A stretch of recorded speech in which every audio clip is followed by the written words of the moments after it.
Hola, hoy quiero que hablemos de los números naturales y de el axioma del infinito. Hemos estado trabajando en cómo se le puede dar estructura, la estructura que tienen diversos objetos matemáticos, a los conjuntos.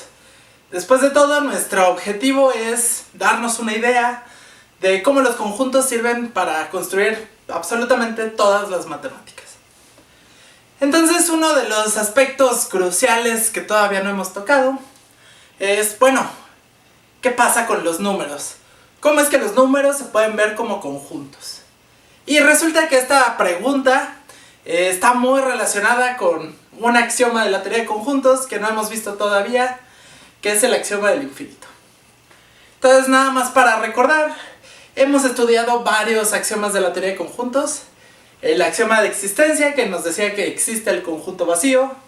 El de extensionalidad, que nos da el método de demostración estándar para la igualdad de dos conjuntos. Es decir, que dos conjuntos son iguales si solo si cada uno está contenido en el otro. Vimos el axioma de separación, que me permite construir subconjuntos mediante propiedades. El axioma de la unión, que me dice la unión de conjuntos me vuelve a dar un conjunto. Vimos el axioma del par, que meter dos conjuntos en una bolsa me vuelve a dar un conjunto. Y vimos el axioma de potencia, que la potencia de un conjunto también es un conjunto. Si examinamos con cuidado estos axiomas, se hace más o menos claro que no hay forma de construir conjuntos infinitos. Al final, los axiomas que solo me permiten construir subconjuntos, los subconjuntos van a ser más chiquitos que el conjunto original. Entonces, para construir un conjunto infinito tendría que ya haberlo hecho antes. Los axiomas como el par o la unión o la potencia me permiten crecer, pero siempre si tenía conjuntos finitos antes, el resultado vuelve a ser un conjunto finito. Entonces, la teoría de conjuntos que hemos estudiado hasta ahora no tiene conjuntos infinitos. Y eso es bastante decepcionante. Resulta que necesitamos un axioma extra para introducir los conjuntos infinitos. Y ese va a ser el axioma del infinito.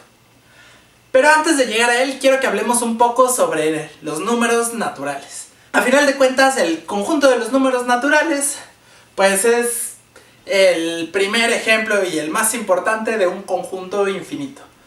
Entonces, una pregunta que es importante hacernos es ¿cómo podemos construir a los números naturales dentro de la teoría de conjuntos? Y vamos a hablar un poco de los detalles técnicos conforme vayamos llegando a ellos. Hay un par de observaciones importantes que hacer. Pero primero que nada vamos a hablar de una operación que sirve para todos los conjuntos, pero que nos va a ayudar a construir a los números naturales. Y esta es la operación de sucesor. Es decir, si yo tengo un conjunto, yo puedo construir a otro conjunto que le voy a llamar el sucesor de A, en este caso. Y lo vamos a definir de esta forma. El sucesor de un conjunto A simplemente va a ser A unido con el unitario de A. Entonces, si se fijan, el sucesor de A es como que el conjunto más chiquito que tiene como contenido como subconjunto A, pero también tiene A como elemento. Entonces, tal vez han escuchado hablar ya de alguna función sucesor, probablemente en el contexto de los números naturales, y a lo mejor al ver esto les parece que no tienen nada en común y es un poco extraño qué tiene que ver este conjunto de aquí con algún tipo de sucesor. Pero resulta que esta es una definición muy buena y nos va a ayudar a construir los naturales. ¿Y cómo vamos a construir los naturales? Los podemos definir de una forma muy sencilla. Esta definición va a ser por recursión. Si recuerdan las definiciones por recursión, basta definir el caso base y luego suponer que ya definimos los, n anteriores y definir el caso n más 1, ¿no? Es como cuando definieron el factorial en sus cursos de álgebra o de cálculo, seguramente lo definieron de esta forma, como 0 factorial simplemente es 1 y luego n más 1 factorial no es más que n factorial por n más 1. ¿No? Y dijeron, ya está definido para todos los naturales porque, pues siguiendo esta regla recursiva, puedo ir desenredando las definiciones. Por ejemplo, si quiero saber quién es 4 factorial, pues yo sé que esto es 3 factorial por 4, y yo sé que esto es 2 factorial por 3 por 4, y yo sé que esto es 1 factorial por 2 por 3 por 4, y bueno, yo sé que esto va a ser 1 por 1 por 2 por 3 por 4, ¿no? Ya, para no seguir con esto. De la misma forma, pues vamos a definir a los números naturales de una forma recursiva. Y la forma recursiva simplemente va a ser, pues el 0 simplemente va a ser el conjunto vacío. Y n más 1 simplemente va a ser el sucesor de n. De nuevo, cada número natural va a ser un conjunto. Entonces aplicarle la sucesor es esta función de aquí. Bueno, técnicamente no es una función, porque su dominio son todos los conjuntos, y entonces su dominio no es un conjunto, entonces no puede ser un conjunto la función. Pero esta operación pues se aplica a conjuntos. El vacío es un conjunto, entonces le puedo aplicar la sucesor, y luego al 1, que es lo que me queda, por definición, pues le puedo volver a aplicar la sucesor, y así iteradas veces, ¿no? Entonces, pues si se fijan, si el 0 es el vacío, el 1 va a ser el sucesor del vacío, pero pues el sucesor del vacío nada más es el vacío unión el unitario del vacío, y pues el vacío unión cualquier cosa es cualquier cosa. En este caso el 1 va a ser el unitario del vacío. Luego el 2, pues el 2 va a ser el sucesor del 1, y si el 1 es el unitario del vacío, esto va a ser el unitario del vacío unión el unitario del vacío, y esto simplemente va a ser el par vacío, unitario del vacío. Y bueno, ustedes pueden seguir viendo cómo se ven los números naturales, pero no es muy interesante. En general, todos los números naturales se van a ver como ciertas llaves y vacíos ahí metidos, y no te dice mucho, y uno puede preguntarse, bueno, pero ¿qué pasa con esa definición de números naturales? ¿Por qué sirve? ¿O por qué los definimos así? ¿O pues, qué me dice esto sobre los números naturales? Y hay una razón importantísima, que es lo verdaderamente esencial detrás de esta definición, y es la siguiente caracterización. Pues el 0, ya por definición, es el conjunto vacío, que es un conjunto que no tiene elementos. Tiene 0 elementos. El 1 es el unitario del vacío, que por definición es el unitario del 0. Es decir, tiene un elemento, y ese elemento es el 0. Luego el 2 es el par que tiene al vacío y el unitario del vacío, que de nuevo pues simplemente es el conjunto que tiene como elementos al 0 y al 1. El 2 tiene 2 elementos.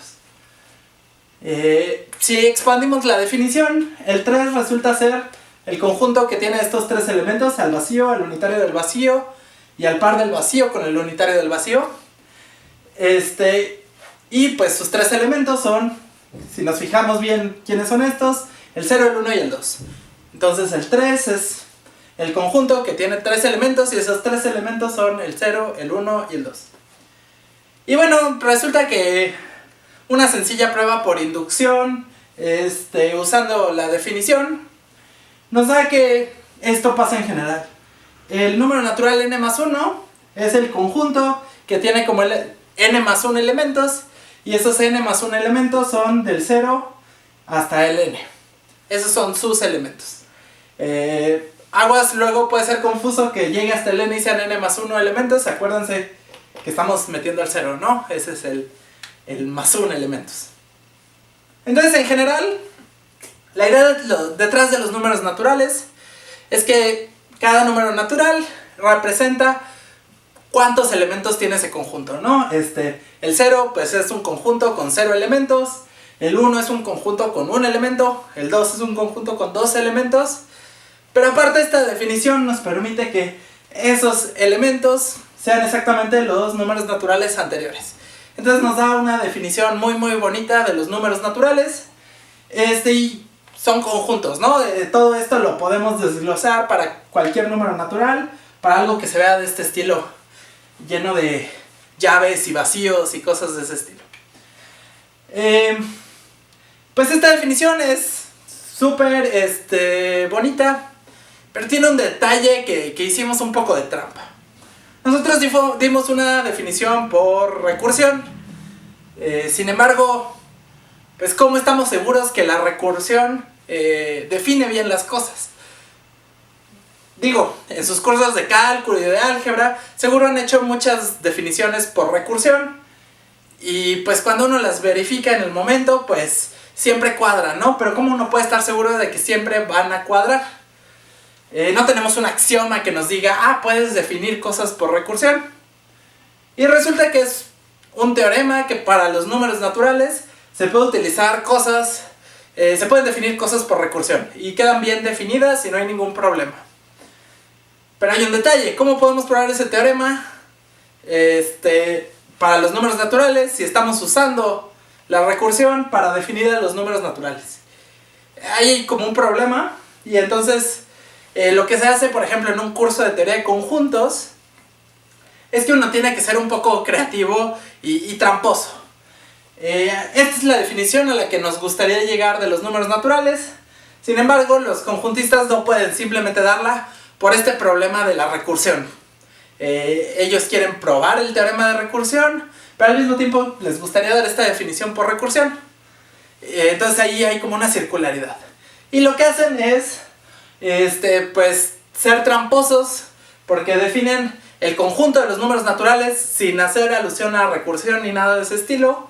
Lo definen en abstracto, prueban el teorema de recursión para ese conjunto de los números naturales. Y bueno, después prueban que esto es una forma equivalente de ver a sus elementos, ¿no? Entonces lo definen de otra forma, y después llegan a que la definición coincidía con esta, pero como no usaron el teorema de recursión o no usaron recursión para definirlo, pues se libran de ese problema. Nosotros no vamos a tomar ese enfoque por varias razones.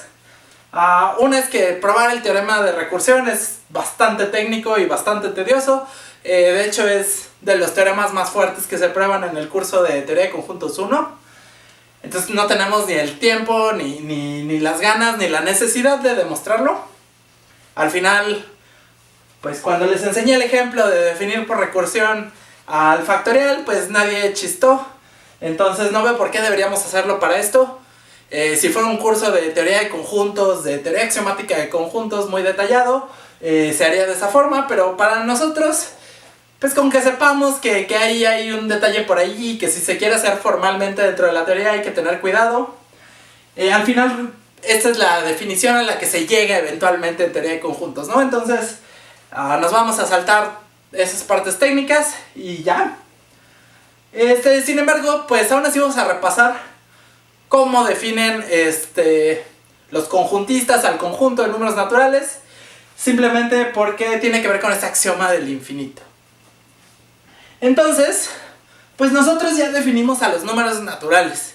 Sin embargo, pues, ¿qué pasa con este señor de acá? El conjunto de todos los números naturales, ¿no? A pesar de que cada número natural sí está construido con nuestros axiomas, no podemos asegurar que el conjunto que los tiene a todos como elementos también exista. Entonces para esto necesitamos el axioma del infinito. Y la forma en que se enuncia y se da la definición del conjunto de los números naturales puede parecer un poco extraña y enredosa al principio, pero de nuevo, no podemos hacer alusión a los números naturales dentro de nuestra teoría de conjuntos, al menos no en principio.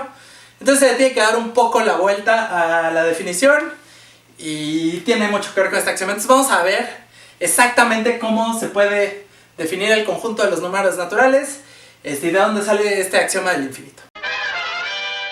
Bien, la definición clave que nos permite darle la vuelta a todo este problema y definir todo muy bien sin tener que decir qué significa exactamente que un conjunto sea infinito, sin tener que definir a los naturales, o hacer referencia a ellos, no tener que usar recursión, etcétera, etcétera. La gran definición que resuelve todo es esta de aquí.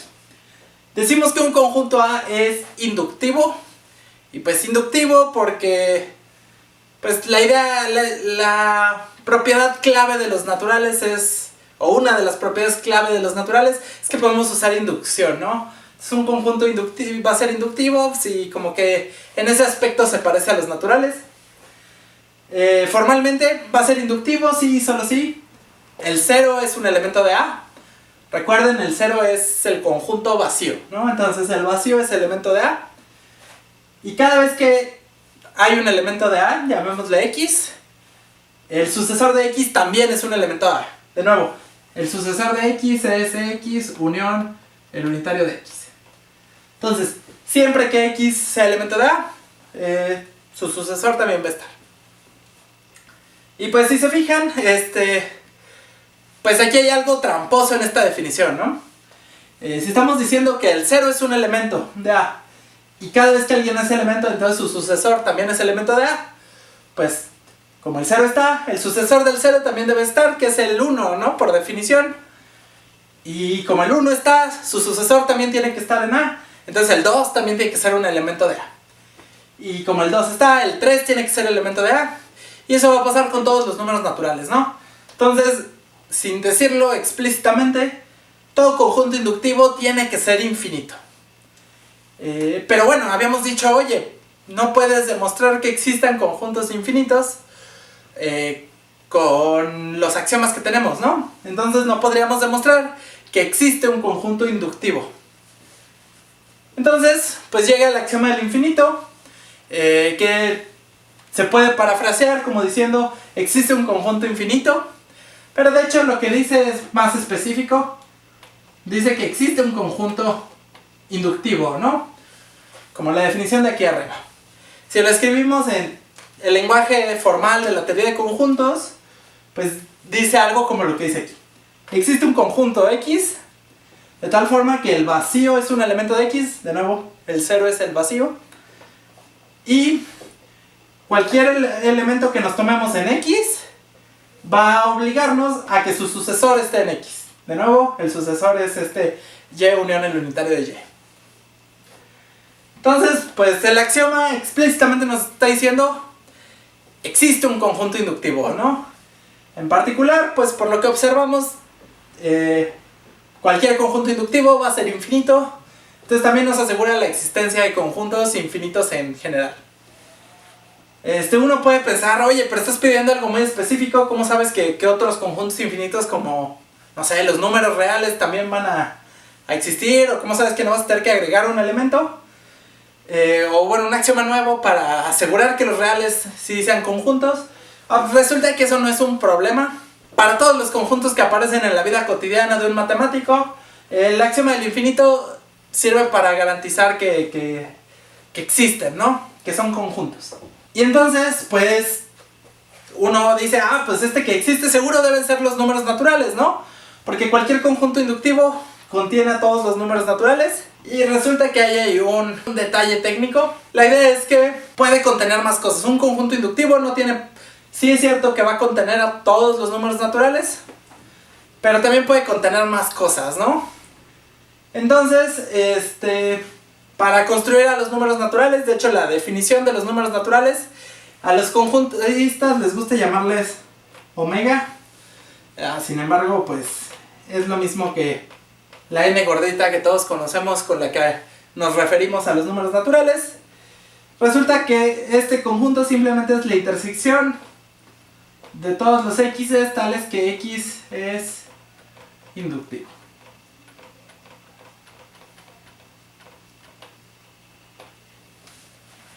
Esta es la definición formal del conjunto de los números naturales. Y bueno, se puede demostrar que algo es un elemento de X y solo si es un número natural como los definimos antes, ¿no? Es decir, que el 0 es elemento de omega o de esta n gordita, y el 1 también, y el 2 también, y el 3 también, y el 4 también, y así con cada número natural. pero que aparte no hay nada más que sea un elemento de este conjunto, ¿no? Y esa es la idea de la intersección. Los detalles técnicos con los que hay que tener cuidado es que esto de aquí, los x tales que x es inductivo, no tiene que ser un conjunto, ¿no? De nuevo, esto de aquí si es una propiedad, pues es básicamente lo que dice aquí. Esto es ser inductivo, podríamos ponerlo aquí dentro y ya sería una propiedad, una fórmula en el lenguaje formal. Sin embargo, todos los x que cumplen eso no tendrían por qué ser un conjunto. Y de hecho, resulta que no lo van a hacer. Entonces uno puede decir, bueno, entonces ¿cómo puedes trabajar con eso? ¿Cómo puedes tomar la intersección? Aquí se puede tomar algún truco, por ejemplo, pues si A es inductivo y ponemos todos los x contenidos en A, tales que x es inductivo, es decir, que son elementos de la potencia de A. Sin importar qué A elijamos, la intersección va a ser la misma. Probar eso es un poco de detalle técnico. De hecho, pues sospecho que va a venir en la siguiente tarea. El problema expresado correctamente y con una ayudadita para que sepan qué hacer paso a paso. Pero se puede justificar esta definición. No es realmente complicado, solo es un poco de talacha y de detalle técnico. Y entonces se puede justificar que esto, pues podemos pensar que sí es un conjunto y no va a importar. Y nos tomamos la intersección de todas esas cosas y la idea de la intersección es como quitar todo lo que sobra. Entonces la definición de conjunto inductivo me obliga a que el 0 sea un elemento y a que cada número natural sea un elemento. Pero pues no es exclusivo, ¿no? Podrían haber más cosas. Si yo meto algo que no sea un número natural, pues, y lo cierro bajo sucesores, me va a quedar un nuevo conjunto inductivo. Y no tiene por qué ser solo los números naturales. Entonces, como que esta intersección, intersectar todos los posibles conjuntos inductivos, pues solo me va a dejar lo que tengan todos en común. Y eso van a ser exactamente los números naturales, ¿no? Entonces, de nuevo, esta definición, con lo que va a venir en la tarea, va a quedar mucho más claro exactamente por qué funciona y cómo está funcionando. Pero básicamente esta es la definición del conjunto de números naturales. Y se prueba que pues sí corresponde con la definición anterior, ¿no? Que sus elementos son exactamente los conjuntos de la forma, pues n más 1 es igual al conjunto que tiene como elementos al 0, al 1, al 2, hasta n. Y bueno, pues este axioma es importantísimo porque de pronto nos da un montón de herramientas con que trabajar. Ya podemos hablar de conjuntos infinitos. Y pues entonces ya podemos empezar a preocuparnos por cosas como que hay infinitos más grandes que otros y cosas así. Entonces, en la próxima lección vamos a hablar de conjuntos finitos, numerables y no numerables, y cómo es que hay infinitos más grandes que otros. Mientras tanto, pues aquí lo dejamos y nos vemos a la próxima.